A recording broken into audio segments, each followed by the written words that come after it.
Okay, to keep everybody on time, we're going to get started. I'm Joyce McDaniel. I'm Executive Director of the Women's Political Collaborative. And thank you for joining today's Lunch and Learn, discussing the foster care crisis with our panelists, Senator Jeff Yarbrough and Juvenile Court Judge Sheila Calloway, along with our moderator, Juvenile Court Clerk Lonnell Matthews. Before we get started, let me do a couple of housekeeping items. If you will remember to keep your sound muted and your video off so everyone can focus on our panelists. Also, for those of you who are obtaining CLE credit, we will turn those in for you. Be sure to check our website for upcoming programs. On Monday, February 24th, Representative Bob Freeman will talk about legislation he has introduced around the right to die. On Tuesday, March 25th, we will have a cocktail hour and learn with author Jared Sullivan, who's going to discuss his book, Valley So Low, One Lawyer's Fight for Justice in the Wake of America's Great Coal Catastrophe. If you are not a current member of WPC, let me encourage you to join. Now to our great program today. Our moderator today is Juvenile Court Clerk Lonnell Matthews. Lonnell was elected as Davidson County Juvenile Court Clerk in 2018. He is a native of Nashville. Lonnell's career in youth development began over 19 years ago at the YMCA of Middle Tennessee, where he led youth empowerment programs. Committed to the North Nashville community, Lonnell served at the age of 27, became the youngest African American elected to Nashville's Metro Council. Lonnell, take it from here. Thank you, Joyce. I appreciate you and WPC inviting me to moderate today's panel. I am really excited to be in discussion with two of my favorite public servants across this state of Tennessee, Judge Sheila Calloway, who I have the pleasure of working with daily, and she is a joy to work with, and Senator Jeff Yarbrough, who is a great friend of mine, and we have collaborated on several initiatives in the past, and he represents Davidson County well in our state legislature. We're talking about the foster care crisis today, and before we get into our conversation, I'm going to give each of you 3 to 4 minutes just to do a quick introduction, and we'll start with Judge Sheila Calloway. Thank you, Lonnell, and you, both you and Jeff are two of my favorite public servants as well. I am Sheila Calloway. I come from Louisville, Kentucky, have been in Nashville, Tennessee since 1987, where I came to attend school at Vanderbilt University. I attended both undergrad and law school at Vanderbilt, so I am a double door, anchor down, go doors. After graduating from law school, I started here in Nashville as a public defender, first in the adult system, and then I moved to the juvenile system. At the end of 1998, I have been a juvenile public defender. I was a juvenile public defender from the end of 98 until 2004, when I was appointed by Judge Betty Adams Green to be one of the juvenile court magistrates. I served in that role from 2004 until 2013, when I left this position so that I could campaign to be the next juvenile court judge. I successfully ran a campaign and won, and was elected the juvenile court judge in 2014 for my first 8-year term, and then was reelected in 2022 for my second 8-year term. So my staff has stuck with me at least until 2030.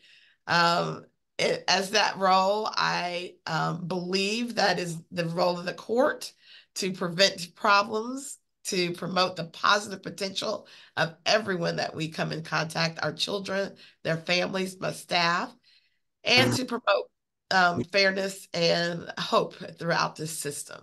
I am fortunate to be a board member of the Tennessee Council of Juvenile Court and Family Court Judges, the actual serving as the vice president of that council. And then I'm also fortunate to be on the board of the National Council of Juvenile and Family Court Judges as well. So learning all the best practices across the nation so that we can do better by all of our children. Thanks, Lonnell. Thank you, Judge Callaway and Senator Yarbrough.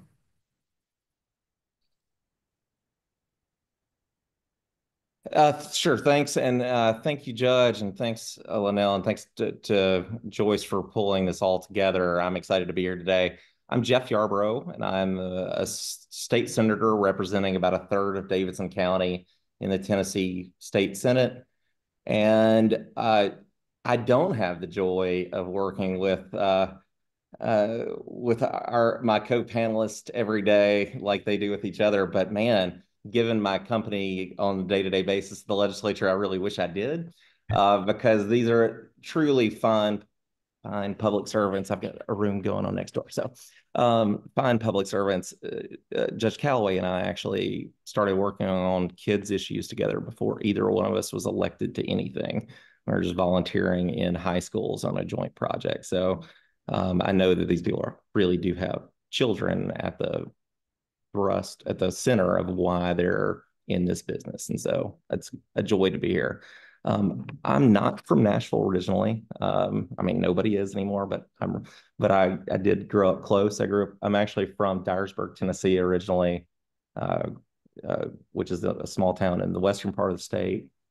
Graduated high school there, went to college and law school, and then moved here with my wife, Tyler, who I think many of you know, and I think anyone who knows that like anybody that meets my wife first is like 7 or 8 times more likely to vote for me. But we've been here. I practiced law at Bass, Berry & Sims, and then I have been in the Senate since 2014. And so one of 6 Democrats in a 33-member state Senate. So know a little bit of something about trying to, occasionally just pushing back against, rolling steamrollers, but also trying to figure out how to, even in a chaotic and broken and dysfunctional time, how do you make real progress on issues that matter to real people? Senator, I think that's a great segue to my first question for the panel. Talking about trying to navigate and really get through the noise of everything going on politically in the state. How do we continue to make progress? You've recently introduced legislation that will impact the foster care system in Tennessee. Could you tell us about that legislation and why your colleagues should pass it? Sure. So I'm working with Representative Sam McKenzie out of Knoxville, and we have sponsored a bill, which I think is Senate Bill 312. And the goal of this is to, frankly, right what strikes me as a wrong in the system. So currently, if a child loses their parents, comes within state's custody, if they receive Social Security survivor benefits from their parents, the state actually just collects that money, applies for that money on their behalf, and then that money is used to pay for their foster care. Now, we would pay for the foster care anyway, but we're basically, I mean, to put it succinctly, we're taking money from orphans to pay for their own foster care, which strikes me as a particularly like Dickensian way of doing business and something that we should just absolutely stop. And this is one of the issues that once I started looking into it, I became more disturbed the more I learned. So, I mean, the average, it's not an insignificant amount of money. Like for a lot of these kids, we're taking over $7,000 a year. I mean, think about what that would mean in terms of your sales tax purchases. You would have to be spending, $80,000, $90,000 a year in Tennessee on goods and services in order to pay $7,000 in taxes. But we are taking that money from literally the most vulnerable population that there is. And we're doing that even though we know that children who age out of our foster care system are structurally more likely to be homeless, to end up in the criminal justice system, to end up unemployed. And so to deprive them of something that is genuinely theirs and could provide them a life-changing, career, trajectory-changing opportunity in order to just kind of defray the cost to government is just sort of gross. And I think at this moment in time, when everything in politics seems chaotic, to speak to your broader point, I think it's a good time for us to retreat to those things where we know what's right and what's wrong, and we should stop doing things that are wrong. And we should try to do more things that are just right. And if this were any other context, we would know better, right? I mean, if we went to widows in nursing homes and took their Social Security benefits to defray from the government, sponsored Medicaid that's paying for the nursing home, there will be an uprising, because those are people who actually do have a voice, but we just end up taking from these people who are minors in the system and frankly within our care. And what I think is kind of interesting, and where I hope this conversation can go a little bit, is I also think it's illustrative of the bigger problem, which is whenever the state, be it from a juvenile justice standpoint or from a lost parent standpoint or anything else, when we take a child into our custody, like, we are actually responsible for doing what's in the best interest of the child. And we woefully fall short of that. And there's no better example of that than sort of some of the chaos that we've seen around the foster care system. But I think that this is an issue that I think is a simple one to think about on the moral ground, but it speaks to a broader set of problems that I think you can see in the foster care system more broadly. Thank you for that, Senator. I think that your leadership on introducing this legislation is definitely necessary. Anyone that has come in contact with the foster care system, no matter what role you've had, you understand that one of the major issues is kids transitioning out of foster care.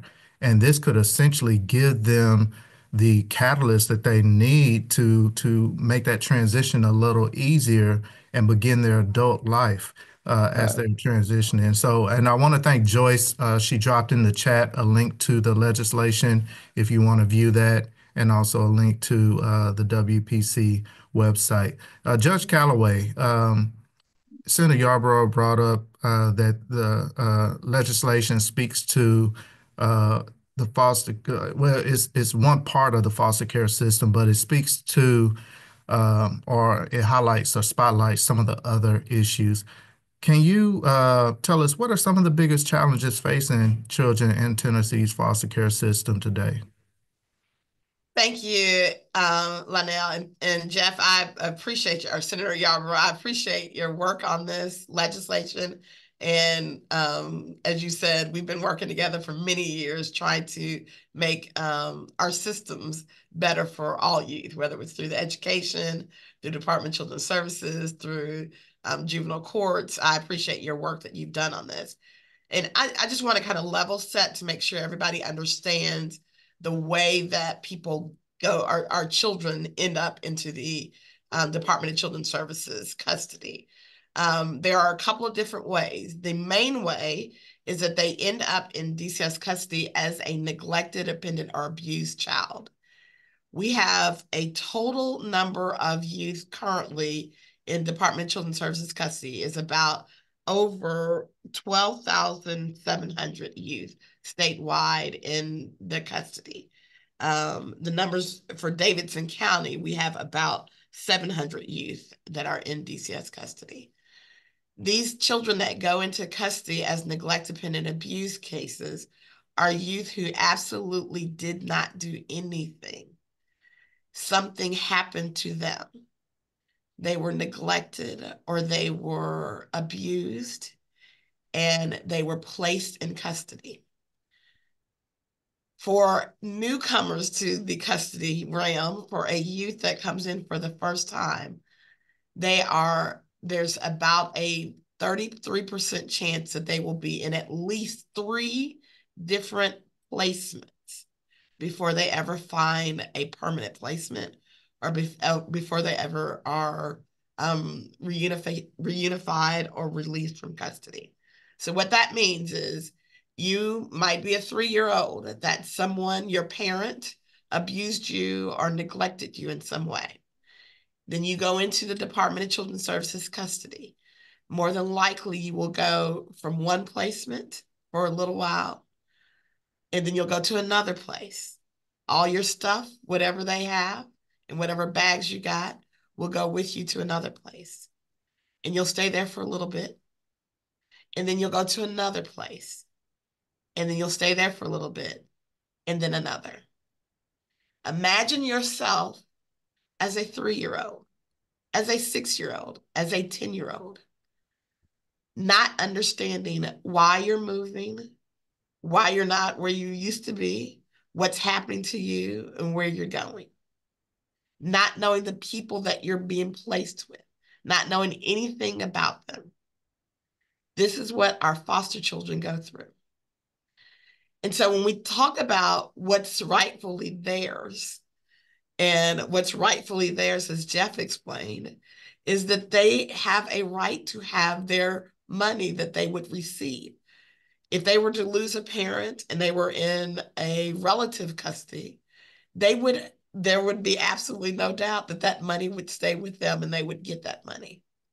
But what we're doing is we are taking away something that is rightfully theirs, one of the few pieces that they have that they can hold on to. And then what's even worse is the older youth that come into custody, the less likely that they will have a reunification with the parent or a long-time permanent placement. The older youth are the ones that will age out primarily with nothing. And so just imagine you went to college or you left your home. If you went to college, you had somewhere to go for Thanksgiving break or for Christmas break or for the summer. You had someone to call. You had someone, if you ran out of your food plan at school, you had someone to call and say, hey, Mom, can I get an extra $10 here? We are sending youth out into the community once they turn 18 with absolutely no support. And so if they had their rightfully owned money, they would at least have something to start their life with. And so these are some of the things that when you think about our youth who are in custody, that they deserve so much more than what we are giving them as a state. And so the piece of legislature that Jeff is asking, that Senator Yarbrough is advocating for, is a very small piece. There's so many other big things that we could also go for.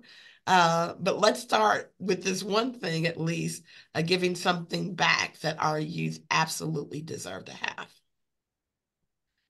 Lana, I'll stop there, but I can tell a whole lot of other stuff, but I'll stop right there. We're going to get to it, Judge, and thank you for that. This issue is definitely an elephant, and the old adage goes, you chew the elephant one bite at a time, and so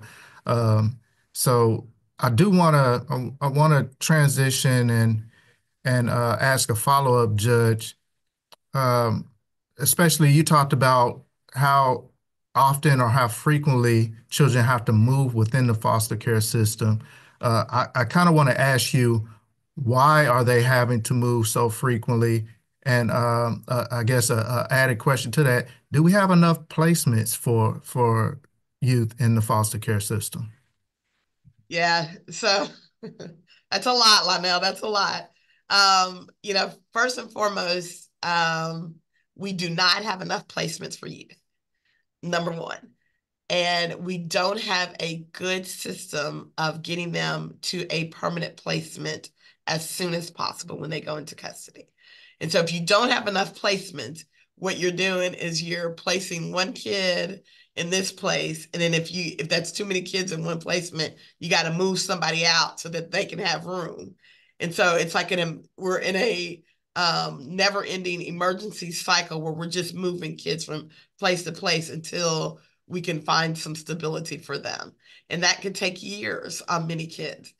And I know when I have to change, when let's say I have to move into a new house and I'm with my parents, I have a little anxiety, right? You move into a new school, a new house, but you're with your parents. You know where you're going. You know who's going to take care of you. These children that move have absolutely no stability, no structure. And so they move. And a lot of times they get a little older as they keep moving. They may have some negative behaviors because of that. And when that happens, then the placement options for them become less, because we contract with different facilities, we contract with people to take kids. And if they say, oh, this youth is exhibiting some behavioral disorders, then they can freely say, I don't want to keep this child anymore, so come pick them up. And so, the other piece on that is we need more foster parents, and we need more foster placements for our youth. And, for me, I have a 21-year-old son. When he was growing up, he ate everything that he could put his hands on. He spent a lot of time taking showers, watching TV. He was kind of expensive per day for me to keep. Right now, if you were to become a foster parent, and out of the kindness of your heart, you would be paid about $31 a day in order to keep a child. That would include anything you needed for that child, because they don't usually come with a lot of clothes. They don't come with books for school. They don't, when they're coming out of DCS custody, normally they're coming out with 1 or 2 items, and that's about it. And so for $31, you are to feed, clothe, provide all the options, schooling, whatever it is for a child. And so a lot of people aren't jumping to do that. And so what money we could be getting from other parts, we're not getting that to help support the foster care system. The list goes on and on about what the issues are. We don't have enough we don't have enough DCS caseworkers either. And so, and the retention rate on keeping caseworkers is not very high either. And so you have a child again who may have the same caseworker on the first 2 moves, but that caseworker will probably quit by the 3rd move. And so you have a new caseworker coming, picking up a child who doesn't know the caseworker, doesn't know why they're leaving this home, doesn't know where they're going to the next place, whether they're going to a home or whether they're going to a residential treatment placement. They have no idea.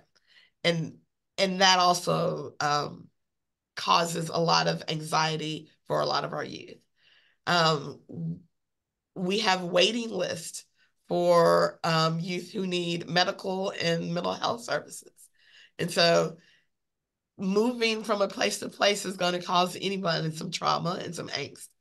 And if we have to wait on a service provider, or if they're in an assessment center, they're not getting any services until they get into their actual placement. So if they're sitting at an assessment center for at least 30 days, could be longer, they're not getting actually any services that they might need. So that's just a few things that I can touch on. The list is a lot longer. But one of the things that we have to do as a state is show that we absolutely care about all of our children, including the 12,700 children who are in the Department of Children's Services custody, who absolutely need more than what they are getting. Wow. Thank you, Judge, for that answer. And you all are lighting the chat on fire. Keep the comments coming. I think they definitely add to the conversation. I know Judge spoke to social workers, and I believe Pat Halper had mentioned social workers in the chat. But keep the comments coming in the chat. Senator, I do want to ask you to touch on something that Judge brought up. How can the state balance the need for more foster placements with ensuring quality care for children at the same time? Right. Well, and I should say, I mean, one of the reasons that I'm drawn to this policy area is so when I was growing up, my mom was the child physical sexual abuse investigator in my small rural county. And so I grew up with her getting calls in the middle of the night to go, I would have to get carpool, for school because she'd spent, 4 hours trying to do emergency removals for kids who are literally in danger. So like, my basic sense of government is like, if we can't deal with this, like, why do you have a government? Like, if we're not going to protect these people. But I mean, I think one piece of this is we need to make sure that we're not pulling kids into the system unnecessarily. And that can be counterintuitive at times for a lot of people. But, the increasingly pulling someone into the uncertainty and actually negative conditions of the state temporary system may end up being significantly worse than the environment that we're removing them from. And, where they at least have, a parent that may not know how to parent, but is a parent, where but they also have siblings or extended family or neighbors and some sort of social support around them. And so I think the way that we can support relative caregiver situations, which I know somebody acknowledged in the chat is in no way like this, a replacement for these things, but we've got to find more ways to keep more kids, at home where it's appropriate to do so. And that's not to say that we should ever keep any kid in a dangerous situation, or and this is and also easy for me to say. And I recognize that Judge Callaway and like numerous other people have to make these decisions in very real time with very real consequences. But I do think that the legislature has opened gates that don't need to be opened at times, and that, and so when we have more kids in the system, that strains all of the resources in a way that is problematic, from caseworkers to placements to everything else. And so I think, one, you do have to deal with it from that side. I think we have started putting more money into this system, but it does take money. I mean, I told somebody, during the recent last few years, when everybody's prices were going up or everybody's wages were going up, like if you could make more money managing the Waffle House than working with, families that are struggling with abuse every day, wouldn't you? I mean, and hopefully not. I know that there are actually a lot of people that are mission driven into this work, but we have to do something to make sure that we're actually being competitive there. But it's not just that. We actually just, to my mind, over the last several years, that institution has had a, sort of focus on avoiding bad headlines rather than avoiding bad results, right? I mean, I think all of us are actually pretty forgiving of a child. We understand that the child welfare system is very difficult to manage. I mean, like Judge Callaway doesn't get involved in like great family situations ever. Like there's always some sort of problem that is complicated when it walks in her door. And I think I think people will be forgiving, but I think the administration has gotten caught up in a few big problems and has put up more barriers as opposed to creating a space that's going to make the work get better. And that happens every once in a while in systems like this. That had happened in Tennessee, 2 decades ago, until we had big litigation that forced us to start doing better. And so I think we would do better if we had a lot more sort of transparency and stability in that system, so that we could focus on, a lot of the things that are coming up in the chat are right on point, right? Like, you're not going to get more people to sign up as foster parents if a child's got medical needs and you have to go through like 8 different caseworkers and, months of delay in order to get them the care that they obviously need. Like, you're not going to get people to sign up to do this work if you're not actually providing them the support to do it. And so, I mean, I think we need some significant culture change. I've actually decreased a lot of the some of the legislative pushes I've made in the last couple of years, because I mean, if you put good policy into a bad culture, it doesn't actually get executed. And I think that we got to figure out ways that we're supporting these institutions to get to have better cultures, to have, you know, a mission-driven culture that's actually might serve some kids. But Thank you for that. how I make decisions about what we should do is like 4 minutes before a committee starts, I call Judge Callaway and ask her to get off the bench and tell me what we should be working on. So I'll also defer her on some of the super particulars. But that to me is what I see as the huge problem at the state side. That, I mean, I've seen some administrations try to push back on that, try to push against. But I think there is still work to do. How's that? Thank you for that, Senator. I'm trying my best to remain professional in my moderating. I want to make some personal comments, but I'll refrain. But I do see a comment from one of our council members. Councilmember Prepti asked a good question in the chat that I'm going to go ahead and pose to you at this time. I think it's relevant to the answer you just gave. Is there a role for local government to play in this area? And has the state prevented or preempted localities from being able to legislate in this area? So, I mean, look, I think this is you know, in a time when all the political problems of the world seem so distant and so unsolvable, like in some ways, this is something that is like, this happens in our communities, right? I mean, so I think there's huge work for local governments to do on all sorts of spaces around it. I think that I wouldn't encourage doing that in a sort of confrontational way with the state. I just like that ends up usually backfiring these days. But I mean, look, I think the work that we do with at-risk parents early on is some of the most important work that ever happens, right? Like, government usually solves problems too late. Like, the most valuable evidence-driven policy that I've been involved in working to expand at the state level is sort of home visitation for at-risk parents. Like, I mean, most parents actually love their kids and want to do right by them. And like, a lot of your abuse situations or neglect situations are people that are raising kids like they were raised. And I mean, if you can actually just help people on that front end, it's amazing how much difference you can make. But I guarantee you, we do not have enough volunteers, enough financial support, enough, you know, civic support for those types of real deal evidence-driven programs that really just strengthen communities.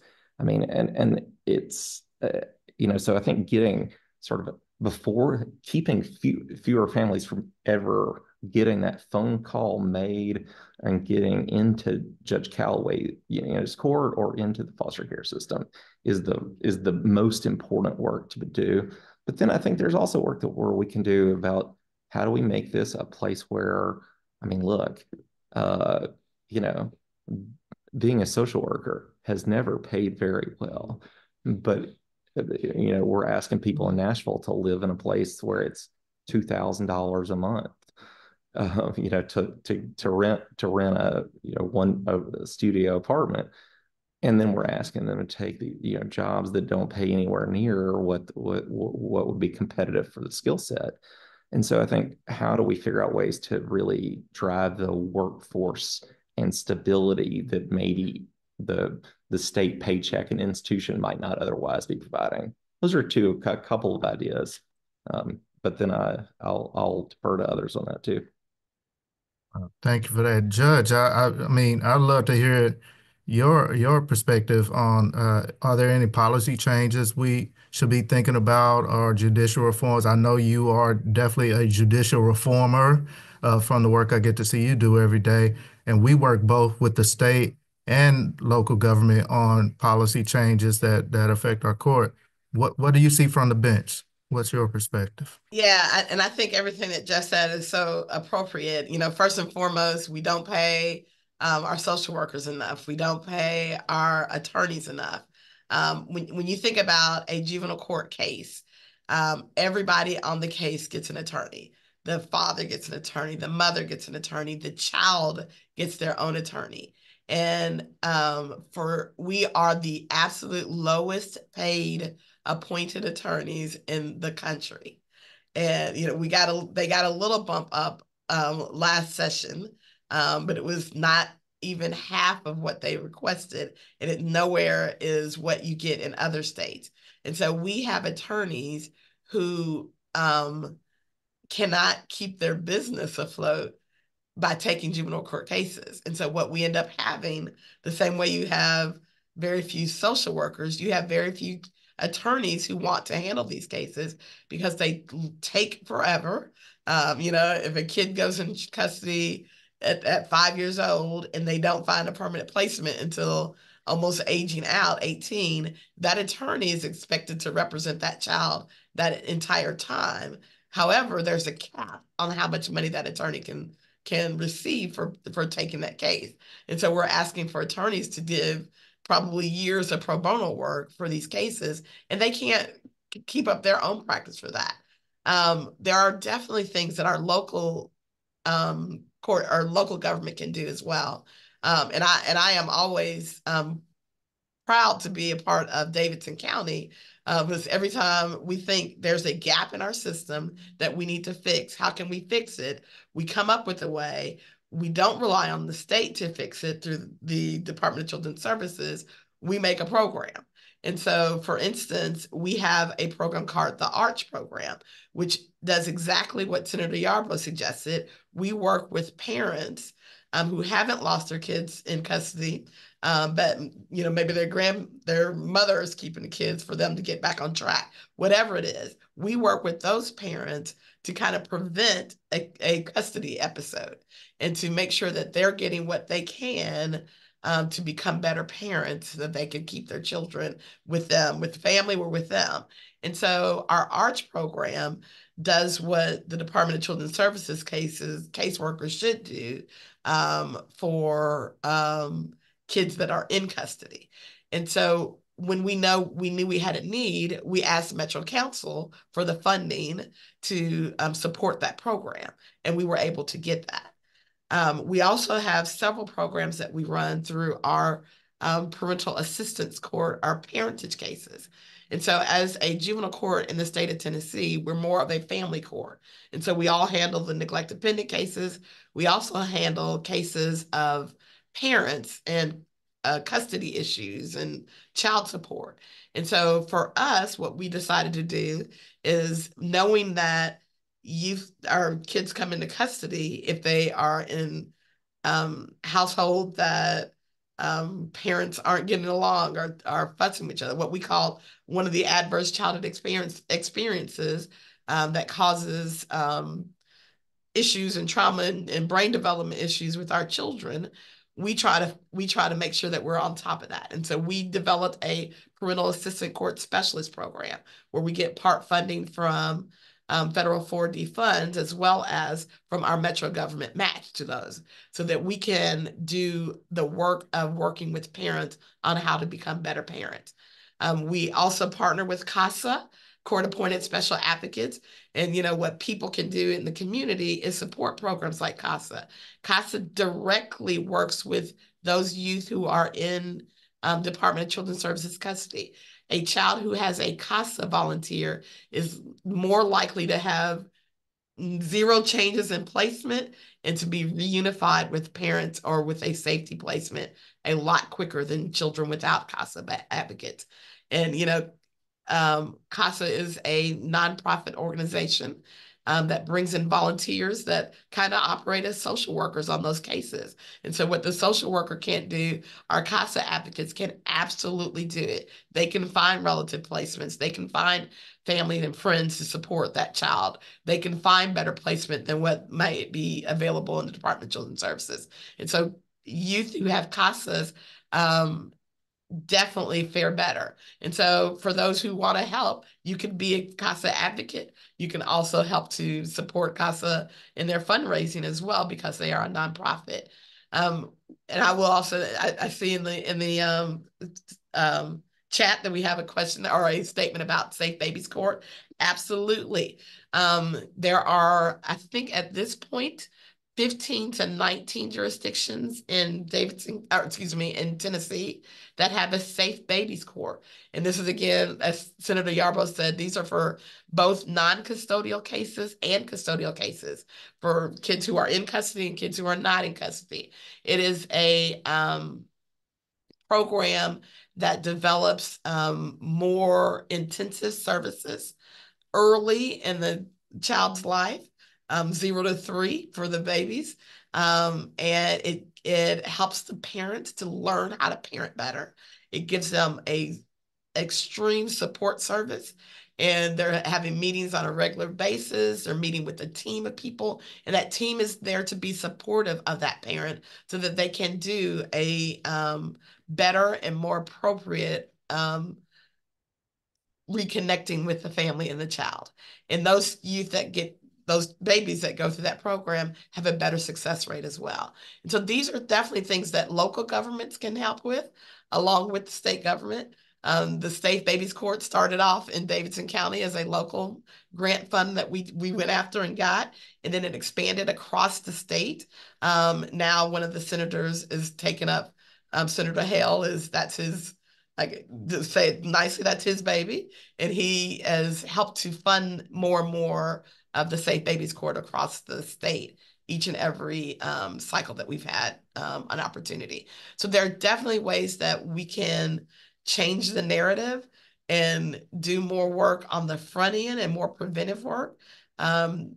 And, you know, there are some things that we have to rely on the state. The state is the one that pays for the attorneys. The state is the one that hires the DCS attorneys that are the CPS workers that need to be doing the investigation prior to removal.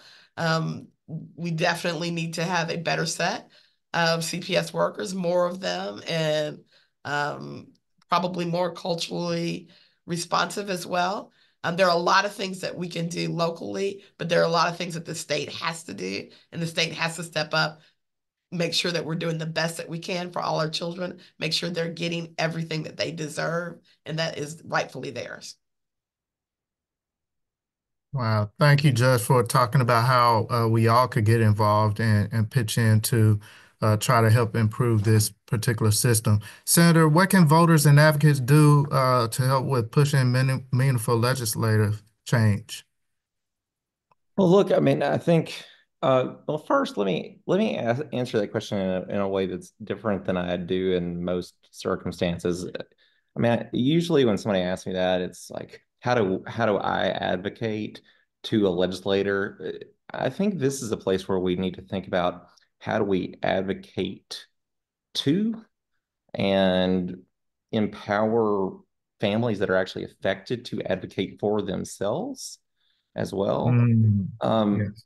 Because so a lot of times, like the calls that I get in on this area are, I mean, understandably remarkably specific, right? Like they are, you know, like people who have real situations here are dealing with very, you know, intricate issues that we really can't solve at policy levels, right? I mean, you know, like there's always going to be discretion in staffing and prioritization in the execution of anything. And so the way that we actually sort of let the broader community understand what's happening in the system, where the defects are, and how to translate the problems they've experienced into solutions that they can ask for themselves, I think is actually really meaningful here.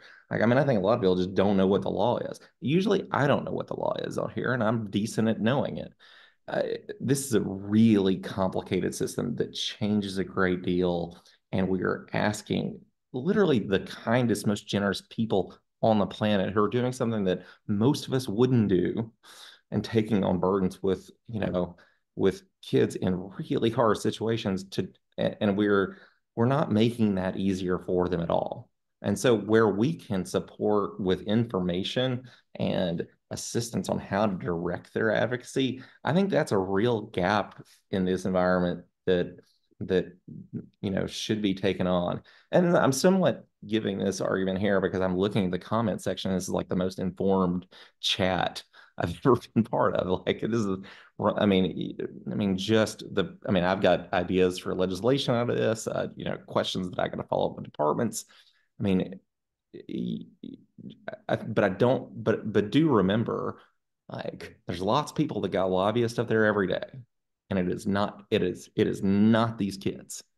Like, I mean, like if you sell vapes or fireworks or concert tickets or hotel rooms, like I know who to call, like, and who's got the immediate answer on what needs to happen. And I mean, sometimes we have that here, but I mean, I will say the one thing where I'll counter that is support the Tennessee Commission on Children and Youth, which is oftentimes under attack, but is a clearinghouse for are priorities for kids at the state level. It actually has a pretty deep well of support across the state.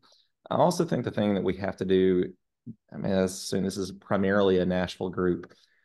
Everybody in Nashville that wants to change anything in the legislature has to start thinking a little bit more broadly about how we reach across the Davidson County lines. I mean, if Judge Callaway wants to get something done legislatively, she needs to work with juvenile judges in other counties who can talk to their legislators. And we've got to figure out ways that on issues like this where, there's right things to do, but there's not an effort, I mean, you can call me and Heidi Campbell, but like we're working on this. But the more we ensure that the people who care about these issues in communities across the state know who to reach out to themselves and how to prioritize their ask, I think is sort of the missing piece in the advocacy world. And I'll spare the like email your reps speech for this group because I feel confident that this group will do that part. Appreciate that, Senator. We are coming close to the hour. I do want to leave some space to take some questions from the audience. If you are able to raise your hand under the react button, then I could try to facilitate questions from the audience.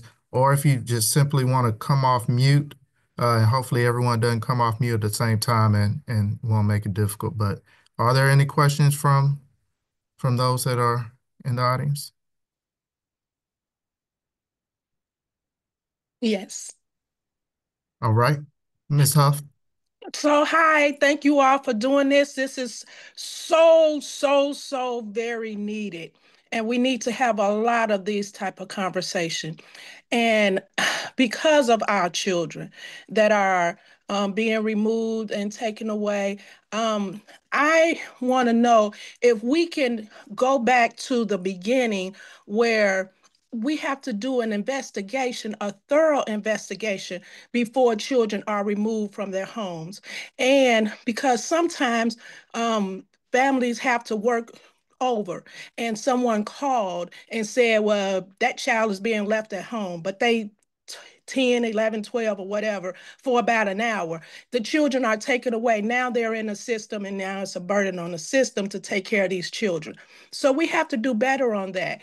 How can we're trying to get a bill passed where we can be advocate for parents and families and help them with understanding what's going on. Sometimes these things happen in the beginning and they have no clue how to do it, what to do. They don't have money to pay for attorneys to help them.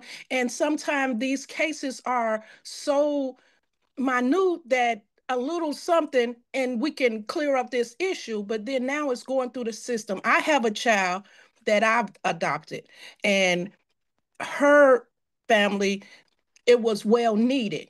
But then the funding or nothing was there to help her. But I helped her. And I know it's a lot of families going through that. So how can we as advocate and working in this system work together with the courts and the families and doing a much better job? All right, so I heard two questions there. It may have been a third, but I heard how can we improve investigations on the front end and not have to remove children from from homes unnecessarily. And I think Senator Yarbrough kind of stated that early in the conversation and talked about that. But how can we also create better opportunities for advocacy for parents, especially those that may not be able to afford attorneys or otherwise?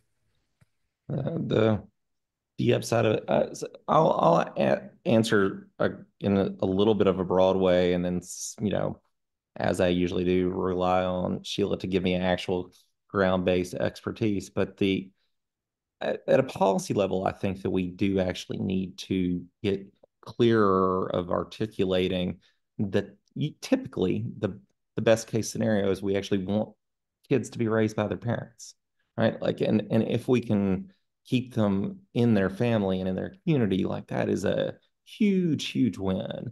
And that's why, like, somebody put an Illinois piece of legislation in the chat, which I think is actually a delightful act, where I might look for, if there's a caption to do it, because I do think I'm not sure that's always our orientation.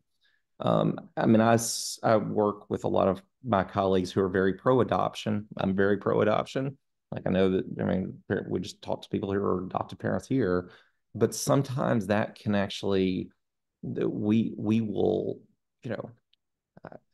as I've put this to somebody, like, it shouldn't be harder to take away someone's gun than their child. Now, and we like are a little screwy about that in Tennessee. And Can you repeat that one more time for us? Well, I mean, really, it ought to be easier to take someone's gun than to take their child. That's more the way I typically say that. But yeah, I mean, the degree of due process protections that someone would have before you could ever think about taking a firearm away from them are so much larger before than they are to remove their child from their custody. And that's like a jarring fact. It should be jarring, and it shouldn't be the norm. And so I think we have to, kind of be constantly pushing at that broad level of, like, maybe there have to be, like, I mean, this is both legally and just and what's best for kids. I mean, there are a lot of great foster parents. There are a lot of great adoptive parents. There are a lot of great juvenile judges. There are even a lot of people who work in all these systems who have nothing but the best intent. But the statistics are not going to be handy. Like, entry into the system is usually not a good predictor of that long-term success. And so, I mean, having our policy orientation being towards not ending in that situation, as opposed to, dealing with more, the messes that we've made better, is a really important thing. But if there are more specific things, I'll let Judge Callaway jump in. Yeah, Jeff, you said that wonderfully, and I could not say any better. For people who don't know the standard that the court has to look at when we approve a removal, and let me explain how that happens. So the Department of Children's Services is referred to a case. They go, one of their CPS investigators, based on the priority status. It could be a priority 1, 2, 3, or 4. 1, they have to go immediately. 4, they can take some time to go. It just depends on what the call is about. They go, they do their investigation. They're supposed to check and see if if it is a high risk that they have to remove, or they believe they have to remove. They have to first see if there is someone else that can keep the child before they bring them into custody. So there's some things they're supposed to check around and look. They have a whole lot of policies that prevent them from placing or using alternative placement. So, like, if there's a grandfather who had a drug conviction, and that drug conviction could have been 30 years ago, their policies prevent them from allowing that grandparent placement. Even if they've never been in trouble for that entire time, they won't be able to do it because there's a conviction. And so there's a lot of policies that prevent them from looking at alternative placements. And so they remove, and then they have to do a petition for us to approve that removal within 72 hours. It gets set on the court docket. And then all they have to show is that there's probable cause that the reason for the removal happened and that there wasn't a least drastic alternative placement. And so what people need to understand, if you are advocating for parents, if you're there, you need to be informed of that process. And then when it comes to the actual hearing, you need to support that parent in helping to find alternative placement, because we as a court have to find the least drastic alternative. And, you know, if it is the grandfather who had the conviction 30 years ago, have them come to the court, have them prove that they've got no drug issues or anything, that they've not been in trouble in all that time. We can override that court, that DCS policy, but we have to have the proof to do that. And so there's things that people can do to help advocate for those parents. I agree, you know, and this goes back to the need for more DCS caseworkers and the need for more consistent consistency in the investigation. So like a case of marijuana in Davidson County is not going to be a removal, whereas a case of marijuana in a smaller rural county may be a removal. And that's not consistent across the state. And we need to have some more consistency. You know, a dirty house here is in the eye of the beholder, where it might be different somewhere else. And so there's got to be consistency in how they do their investigations. And that's one of the things that we need to look at as well. I see Joyce is coming back on, and it's 12:57. So I will close my remarks at that. I have a quick question. So you're saying the removal of a kid, would a car seat have a cause for removal if you're lacking one car seat from a vehicle, but you fixed the problem before you left off of that so-called state property and you got a car seat for kids? So is a car seat a reason for removal of children from a great-grandparent's house? Is my question. Yeah, and I can't answer that. I think I can't answer specific about cases. I don't know exactly why. I'll speak to it broadly. Like I'm skeptical that that's in and of itself enough, but like the judge doesn't need to comment on anything that might actually come before her. But I will tell you, well, the one place where the state has actually fallen down here is that we used to actually provide these to people, and we actually used and that program has actually been slashed in here in the last 6 months. Like you used to be able to get free car seats, and that is a program that has gone away, which we should just reverse course on that. I think it's because we used to get that money from the enforcement of the offense, and now it's not being as enforced. I don't think it's actually because it's not happening. I think it's lower on enforcement, but we're not actually giving the car seats away. But this kind of gets to the point that Lakita made about like we shouldn't punish people for poverty, right? I mean, and I think about this all the time. Like we should and we will continue to provide financial support for foster parents, but like a lot of times, if we help provide half of that to the parents that are losing custody in the first place, it'd probably be the best money we could ever spend. And so like, how do we get on that point?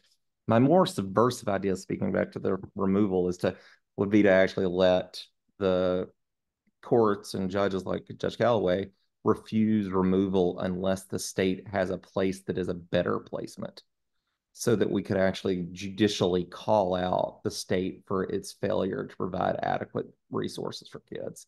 But to answer that question, I don't think so, but we'll see. Yeah, thank you for that, Senator Yarbrough, and thank you and Judge Callaway for serving on our panel today. I know Joyce is come back on camera to wrap us up. She's giving me the Apollo broom sweep to get off stage. And Joyce, I'm going to turn it over to you. Thank you for the opportunity. I cannot say thank you enough. This program has been fascinating. Jeff, thank you. Thank you for that legislation. It brought it to the forefront for me. Judge Calloway, you know, always amazing. Everybody loves to listen to Judge Calloway. You always leave going, where do I sign up to help? Lynell, thank you. You were phenomenal. You did a great job moderating. And to everyone, I will turn in your CLEs. Thank you so much, and look at our website for our next program. Have a great day. Thanks, everybody. Thank you.